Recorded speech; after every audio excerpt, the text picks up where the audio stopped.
So, naabot na namin yung 3 million basically nung March 2012. Kasi yung pera na ibinigay is for the whole year, January to... That's ito yung 39 million na wala. Oo. Now, yung tanong mo na ilan ba talaga ang kailangan maabot? Okay. So, yung pinaliwanag nga na sa National Household Targeting System, merong 5.2 million families identified. We ran what we call an eligibility check. The eligibility check is to find out if there is 0 to 14 years old.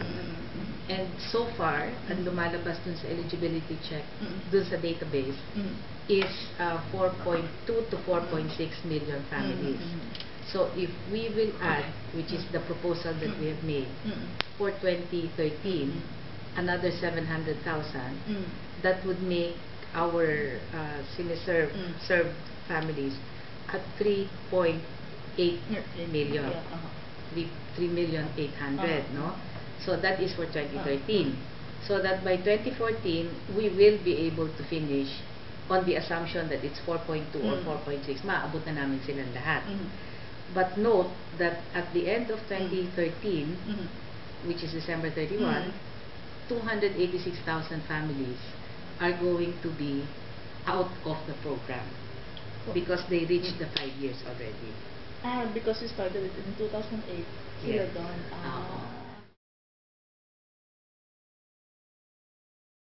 Yung 2012, we were given 88 million. Pero kasi meron kaming revolving fund na existing under the Self-Employment Assistance Program, which is about 230 to 250 million. This program kasi has been in existence for the last 10 to 15 years, and ang repayment rate namin is somewhere between 75 to 80%. So, may technology at may existing fund kami. But for 2013, we proposed, and if legislature will approve, I think nasa 1.2 billion ang aming proposal for livelihood.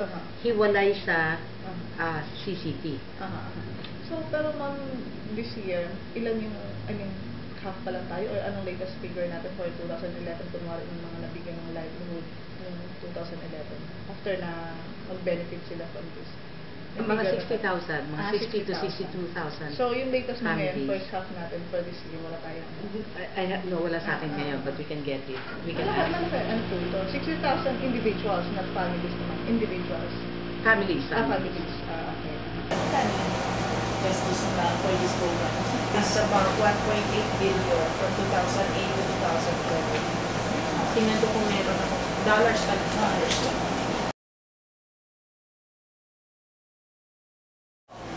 First, bago namin sila i-select as beneficiary ng program, dapat kabilang doon sila sa tinatawag namin identified code doon sa National Household Targeting System for Poverty Reduction. So, in short, tinatawag namin siya targeting. So, we did a household enumeration in 2009. And then, yung mga sambahayan, lahat ng mga areas na ang poverty incidence ay more than 50%, sinasaturate namin yun. And then yung mga areas na less than 50% ang poverty incidence, sinasaturate namin yung pockets of poverty. And then dumaan siya sa proseso na yung resulting list of the poor doon sa aming proximity test. Kasi meron kami formula na ginagamit para malaman kung yung household ay mahirap o hindi. Yung listahan ng mahirap na yon, pinapaskin namin sa mga barangay para subject namin sa validation ng community. Tapos iba-validate din yan ng local verification committee headed by the mayor. Ano ba kami yun? Ano nga ba yung validation ng mahirap? Actually, dapat sila yung mga households na yung estimated income ay below the poverty threshold as determined by the National Statistical Coordination. So, iba-iba naman yung kada probinsya. So, yun yung sinusunod namin. Diba sa probinsyang to, ganito yung level ng poverty threshold. So, yung mga na-survey namin households doon para maturing na mahirap should be equal to the threshold or below. The bulk of our beneficiaries, yung pinakamarami na, they are in ARMN. I have the figures. They are in ARMN, Region 5, 6, 9, 5, 6, 9, and 10. Yun yung may malalaking numbers. Pero the rest of the regions, we have sizable numbers of household beneficiaries. Pero yun yung may pinakamalalaki. Because right now, the policy is every family stays in the program for 5 years. So, ba't specific sa 5 years lang? So I was not here for the rollout. Aming pinag-aralan kung bakit.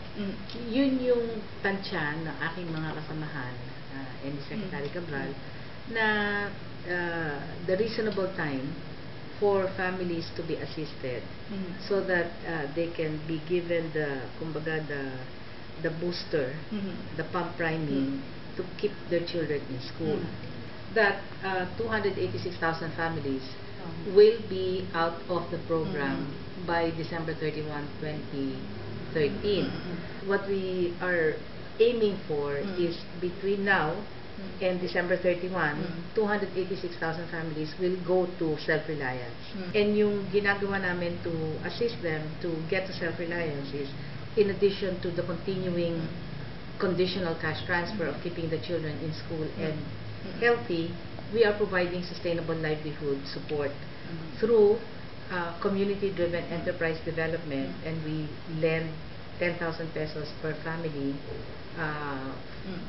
and that's non-collateral, no interest, payable in 2 years. Actually, two things. Yung impact, yung monitoring and evaluation, that's embedded in the program. That's a requirement na kinukomply namin. Meron kaming regular spot check at meron kaming several rounds of impact evaluation. Yung spot checks, ang intention nun, i-check namin every now and then kung yun bang implementation dun sa ground ay nagpo-follow dun sa aming mga protocols, dun sa aming mga plans, sa aming procedures and policies. So, we do that. Ito namang ating binibigay, investment siya. It's not really a dole out. It's an investment kasi kapalit nung binibigay natin cash, the households are required to continue complying with conditionalities para patuloy silang makakuha ng cash grants for 5 years. Otherwise, they will stop receiving the conditions. Yung conditions natin, may health and education conditions. So, sa health muna, alam mo kung may buntis sa bahay, dapat magpapag-pre and post-natal check-up siya. Tapos dapat attended birth delivery yung kanyang panganganak. Tapos kung may mga bata na 0 to 5, dapat may regular growth monitoring sa monthly health check-up sa center. Meron silang vaccination. And then kapag 6 to 14 years old, dapat meron silang deworming sa school. So, yun yun. And then sa education, yung mga bata, whether in daycare, elementary, or high school, dapat pumapasok sila 85% of the time per month. So, kung 22 school days, dapat 85% mo present sila sa school. And then yung mother guarantee should attend the regular family development session monthly. So, doon sa FES, tinuturuan sila ng mga skills ng parenting,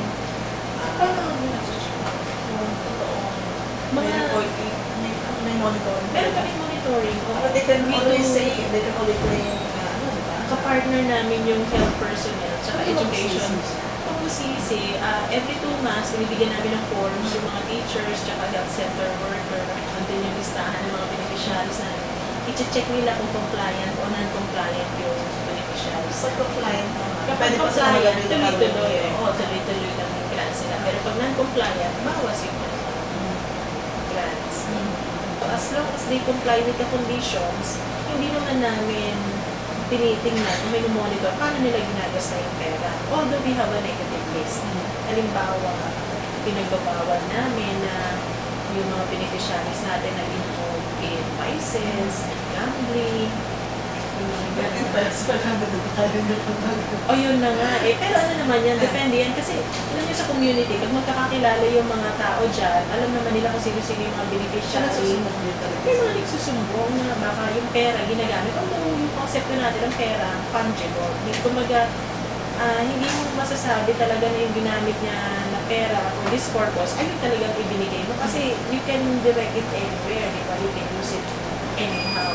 Pag hindi ka naghanap ng trabaho o hindi ka nagsikay, siguro mamamatay sa gutom ng mga pamilya. Kasi sabi ko nga, that's only about 1/5, 20%, di ba? 1/5 of the household needs. O, pag hindi ka nagtrabaho, actually, sa totoo lang, parang takot lang yan ng maraming tao. Assumption lang nila na magiging palaasa ang mga beneficiaries natin sa program. But, wala pa kami natanggap na report kahit minsan na meron tayong beneficiary na humintong maghanap buhay magmula nung makatanggap sila ng beneficiary. Oo, what is 1,400 kung meron kang 3 anak na nag-aaral?